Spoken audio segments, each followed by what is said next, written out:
Good morning. How are you all this morning? Beautiful smiles and blinking lights and lots of energy. It's so exciting to be here with you this morning. My first task is to welcome you to this august occasion, if you will, our Saturday session. We certainly want to thank you for coming out last night, for those of you that were able to join the parade or the march over, and thank you for being here this morning. If you've had an opportunity to flip through your conference materials, you know that we've got an exciting and educational day planned with lots of information and inspiration and ultimately a call to action. Yeah? Absolutely. My name is Kaye Monk-Morgan, and I have the pleasure of serving as your moderator this morning. When I'm not here working for Mary and Lynn and Janet, I have the pleasure of serving as the Assistant Vice President for Academic Affairs at Wichita State University.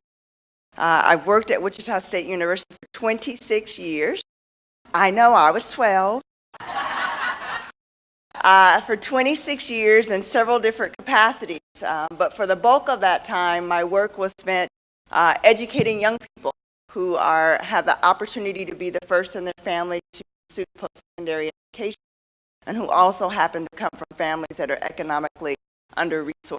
And so the work that we were going to talk about today resonates with me on a whole nother level, because I'm all about making sure that we have young people who are coming in to fill the spots that we so adequately fill today, and they've been properly educated to do so.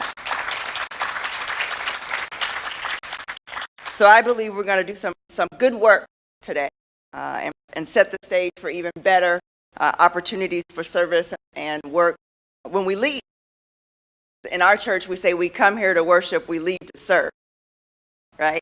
So we're going to do a little worship today, however you define that. But when we leave here, the goal is to put into action those things that we're learning and to utilize the networks that we're creating to move our mission forward. I want to spend just a quick minute. On page 6 of your program, you'll see that there are several women who have been highly engaged in putting together this weekend's activities, organized this convention, and we certainly want to applaud and thank them for their service to us and to the residents of the state of Kansas, some of whom don't even know we're here working for them today. Ms. Lynn Steffen, I don't know that I saw Lynn come in yet, but we'll acknowledge her when she comes, is the founder for Women of Kansas and the co-chair of this particular convention. Ms. Mary Knecht, if you would stand. Mary is one of our co-chairs. Kay Ryan. Kay, if you're in the room, you could stand so we can acknowledge you. Tracy Moeller, PR, co-chair. Just Janet Meyer. Janet in the room, Janet. Our treasurer. Anna Anderson put together our voter's guide. Anna, are you in this room? Over by the door. And finally, Tammy Smith, who is our communication coordinator. Tammy? Thank you, Tammy. These women have worked hard and long, well before we actually showed up on the scene, in order to make sure that we were going to be met with hospitality, that we would feel encouraged about being in the space, that we will be informed when we leave, and so we can't thank them enough. When you see them moving about this afternoon, please give them a hug and say, great job, thanks so much for your service. We have an interesting and educational schedule of speakers for the morning and the afternoon sessions. The morning sessions are primarily focused around the state of our state in terms of both constitutional and legislative issues. Each one of the speakers that will come before you will address a specific topic that will be within a broad category. There'll be breaks following each set of speakers to give you time to connect and share aha moments and things that you've learned. Following the first set of speakers at 10:15, we'll have a break, and then we'll have a lunch break following the second group.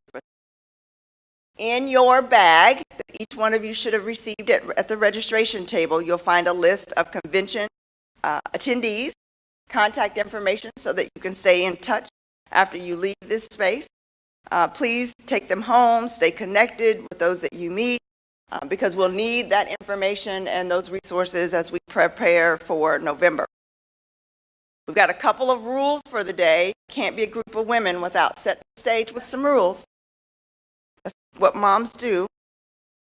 We'd ask that you turn your cell phones off, or at least to vibrate, as a courtesy to our speakers and to each other. Nothing is more embarrassing than your phone going off and you can't get out of the room quick enough to turn it off. So as Kelly and I were talking, sometimes you just pretend like it's not your phone. Just let it ring. Think, oh my God, who's doing that? Right? The bathrooms are located outside in the hallway, east of this ballroom. I don't know which way east is. This way, back behind us. There is all kind of swag and merchandise available for purchase, signifying our Women for Kansas theme. It's available for sale throughout the day at the registration table, and all forms of payment will be accepted, which is awesome. For a woman who never had cash, that's an awesome thing. If you lose or misplace anything, lost and found can be found at the registration table. So make sure that you check in there. Your name tag will be required for both your lunch and banquet this evening, as well as admittance to the convention workshop. So please wear it. Everybody should have a name tag. We'd like you to keep it on your person so that we know who you are and that you're here to share with us today. If you have any need for additional information, it ought to be in that handy dandy green bag. Okay? Our first session this morning will focus on potential changes to our state constitution and the effects of those potential changes in our community. Our speakers are Micah Kubic and Susan Devon. Their credentials are noted for you in your individual programs. I don't know what page that's on. Anyone shout that out? On page 18, you'll see their 19. Page 19, if you'd like to read a little bit more about these folks who are coming to share. I won't read that to you because I know that we're capable and we want to stay on time. Beautiful people, though. Great picture. Yeah. So at this time, I'd go ahead and invite both Micah and Susan to come forward. Micah is the executive director of the ACLU of Kansas, and Susan is the chair of Educate Andover, a parent advocacy group for the Andover School District. Let's welcome them to the stage.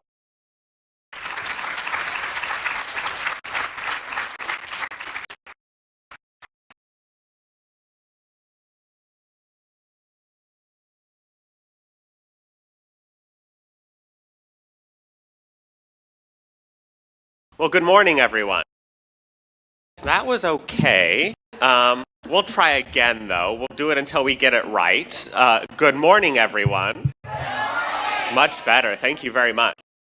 So my name is Micah Kubic, and I'm the executive director of the ACLU of Kansas. And I can't tell you how excited I am to be here with you today. I see so many folks in the room this morning who I know, who I think of like family. It sort of seems like a great big family reunion. And that's great because that's what Labor Day is for. So I'm glad that we are here together as a family to celebrate this Labor Day. I want to thank all the folks at Women for Kansas who have made this convention possible, especially my very dear friends Lynn Steffen and Mary Knapp. I had the pleasure and the privilege of meeting them almost 4 years ago now, and my life has never been the same since. I can only say that I am happy I am on the same side they are. I almost feel bad for folks on the other side. I'm here today to talk about a couple different things. When Lynn first invited me to participate in this maybe 6 to 8 months ago, she gave me one topic, and every 3 or 4 weeks since then, she gave me a different topic that she wanted me to address instead. So we'll just sort of see what happens this morning, and we may talk about a lot of things together. But in particular, I think we sort of want to talk about where the state is, particularly in terms of civil liberties and civil rights. And for that matter, where the country is in terms of civil liberties and civil rights. And when I think about that, I am always reminded of a blues song. So there's a blues singer I like a lot named Denise LaSalle from down in Mississippi. Passed away earlier this year. Had one big hit in the 1970s with Trapped by a Thing Called Love. But the song that I am reminded of when I think about where we are right now is one where the lyric says, "I'm tired of going through changes with you. I'm tired of going through changes with you." And when I look, for example, at the White House and the sort of daily abuses of power, I'm tired of going through changes with you. When I think about folks who think that it is morally acceptable to hold children hostage, to hold something over their parents because of a xenophobic immigration policy, well, I'm tired of going through changes with you. When I think about the state of the budget and health care in Kansas and this arduous journey we have had for years and years to try and make some sort of progress, well, I'm tired of going through changes with you. And when I think about Secretary of State Chris Kobach and all that he has done in his career, well, I'm tired of going through changes with you. And I know that some of us thought 2 years ago, in 2016, when there were elections, that we might get to stop being tired. That we might get to sit down for a spell, take a nap, because things were suddenly going to be magically, marvelously, miraculously better. Well, I'm here to tell you, I'm still tired of going through change.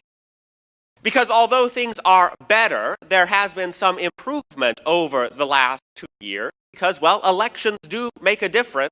Elections do matter. Well, it's not as though the state has been fundamentally transformed in the last 2 years. And for that matter, I would say the national climate has gotten worse. In so many respects, what we see around the country today is exactly what those of us here in Kansas have been experiencing for the last 7 years.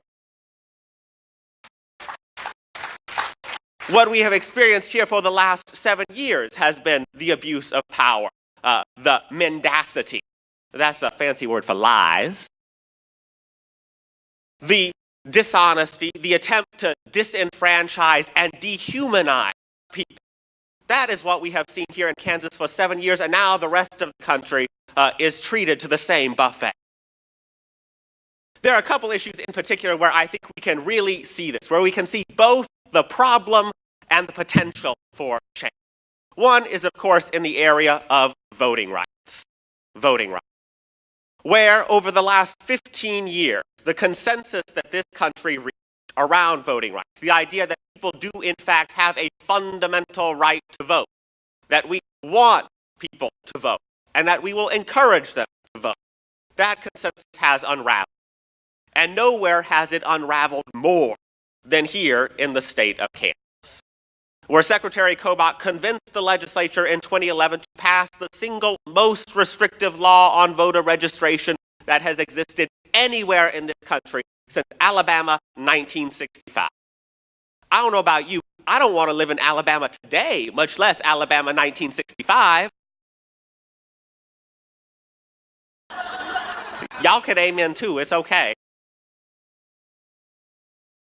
Right? The most restrictive law on voter registration that has existed anywhere since the 1960s we had here in Kansas, thanks to Secretary Kobach. 35,000 eligible citizens at least had their right to vote denied. 1 in 6 new voter registration. Folks who said they want to participate in the process were stopped from doing so. For all the caterwauling we do about, oh, people don't participate enough, why don't people care? Here we had 1 in 6 people who said they wanted to participate, and we told them to go jump in a line. What does that do to the fiber and the fabric of our democracy? It does not make it strong. It does not make it strong. And so as a result, we at the ACLU were able to file a lawsuit on behalf of the League of Women Voters, and I know Seal King is here. Seal, raise your hand. On behalf of the League of Women Voters, and some very brave individual plaintiffs to challenge that law in court. And we finally succeeded. So after 3.5 years of litigation, we finally succeeded when a federal judge said that that law was not only illegal, not only unconstitutional, but just plain wrong.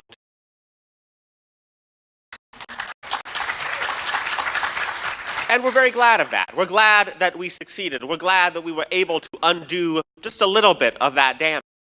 But if you believe for one moment that Secretary Kubic and his allies in the legislature and across this state are done, you are sadly mistaken. This is not a man who gives up lightly. This is not a man, and his allies are not folks who are willing to say, okay, well, I guess it's over then. We tried. We're done. That's not how they roll. No, no, no. We can expect it to keep on coming back over and over and over again. And just because they failed at this particular effort to disenfranchise people doesn't mean that they won't try other things instead. And that is really what is on the ballot this year. What is on the ballot this year is whether or not we believe that people have a fundamental right to vote or not. Secretary Kubic and his allies will tell you that they do not. In fact, he told Breitbart News, which I'm sure is all of your favorite reading material, he told Breitbart News that the vote is the highest privilege that citizens have. That was his word, privilege. Privilege. The vote is not a privilege. People do not fight and die, as they did in Selma, Alabama, for a privilege. People fight and die for right. They fight and die for things that allow them to be part of the community. They fight and die to have their humanity affirmed. They don't do that for privilege. And so the idea that the vote is a privilege and not a right, that's on the ballot this year. That's on the ballot this year. You know what else is on the ballot this year? The very idea of the rule of law. The rule of law. We pride ourselves on being a country where the rule of law prevails, where even when we disagree with decisions, we agree to abide by them because we recognize that without it, without the rule of law, you have chaos, you have anarchy. We have rules that we try and follow. But there are some folks in this state and in this country who do not believe in the rule of law. They believe in the rule of power. They believe that whoever is in power should get to write the rule. And if they change from moment to moment, day to day, year to year, well, that's the way things are. I disagree. I disagree. I think the Constitution lays out values that we share as Americans. I think the Constitution lays out values that we say that we affirm, that we believe in. And that some of those values are around equality and justice and liberty and basic fairness. But there are some folks in this state and this country who do not believe that. Either they think those values apply to some and not to all, or they just want to change it for their own purposes. That's why you see so much discussion about changing the Constitution in the state of Kansas. It's not that folks have suddenly decided that the way we have operated for years and years is fundamentally mistaken. No, they're just ticked off because they lost, right? Whether it be education funding or reproductive rights or immigration or anything else. The folks who want to change the Constitution want to do so to rewrite the rules so that they win from now on. And that's not what the Constitution of this state or the country are about. They're about setting the rules, not making it so one side or the other can win at any given moment in time.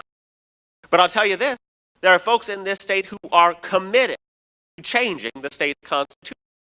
You'll hear more about it in a minute, right? Sometimes it's only about education funding. Sometimes it's something else. But the principle is the same. If the Constitution doesn't give me what I want, let's change the Constitution. Rather than recognizing that in a democracy, the way you win the outcomes you want is through election, through persuading people, through having conversations with one another and finding some sort of common ground. That's the way you make policy. That's the way you make decisions in a democracy.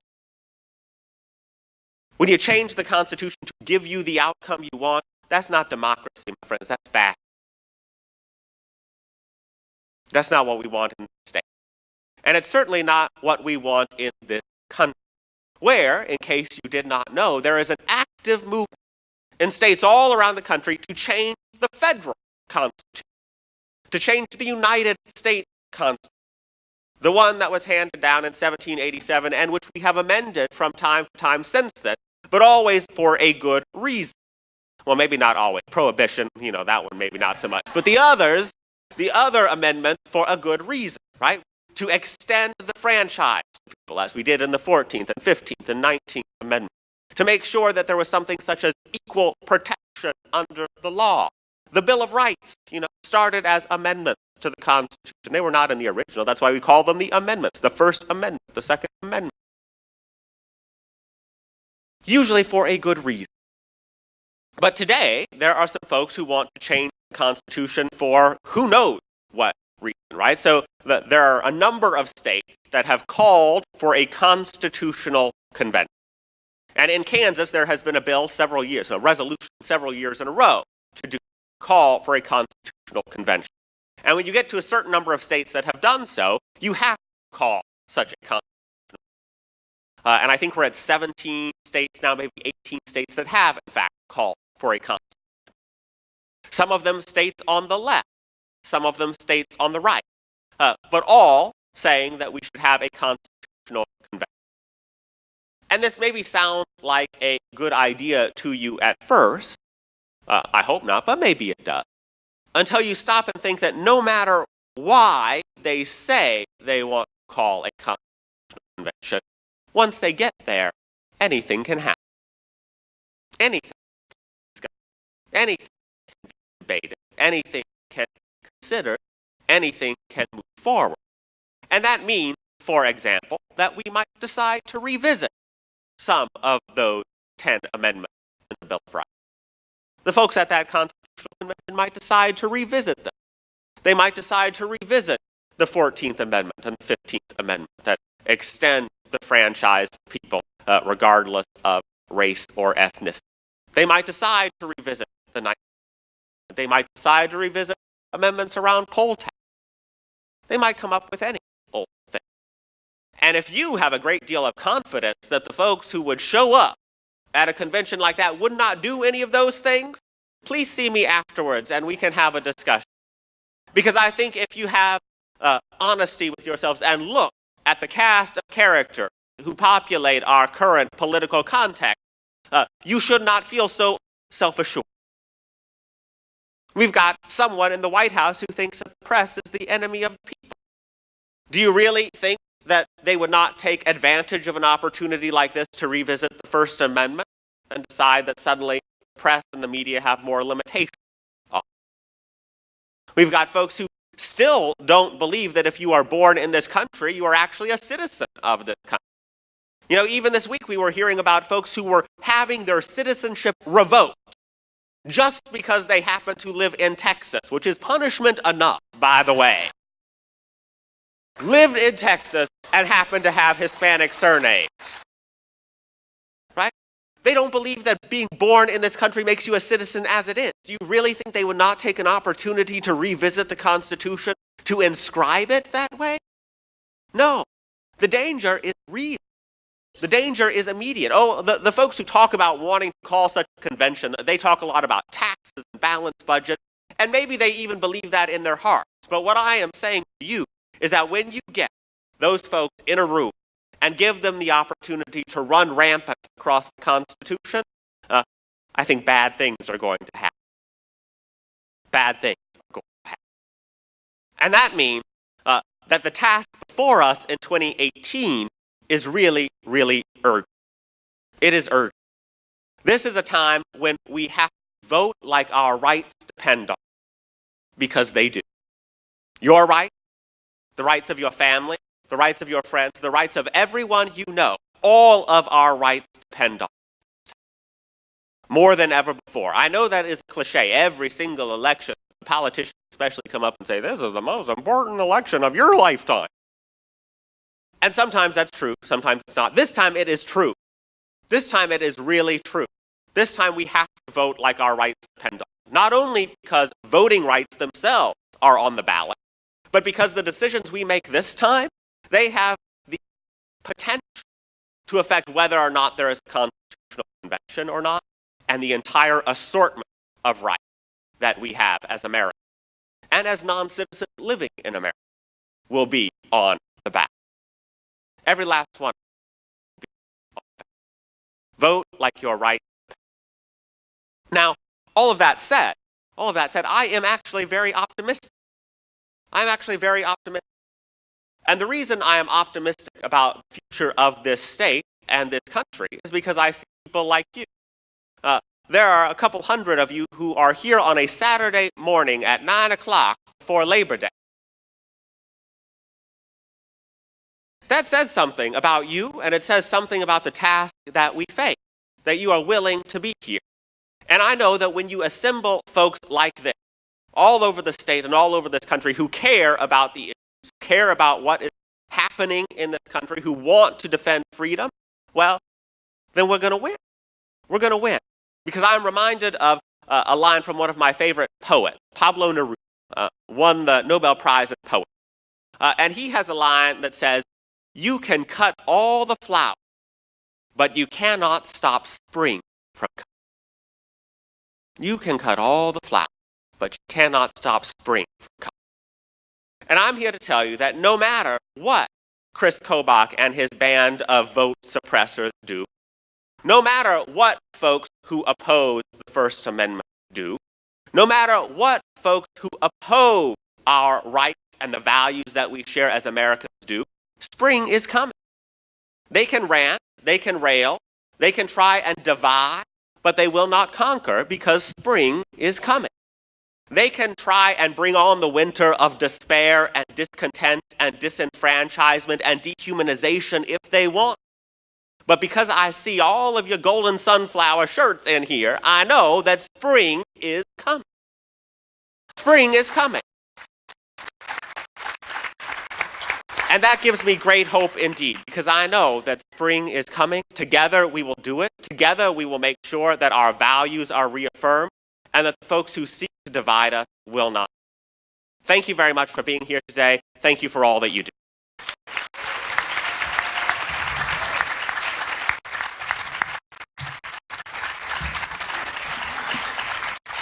I knew I was going to like Micah when I peeped his seersucker suit. I love a man in seersucker. Yes,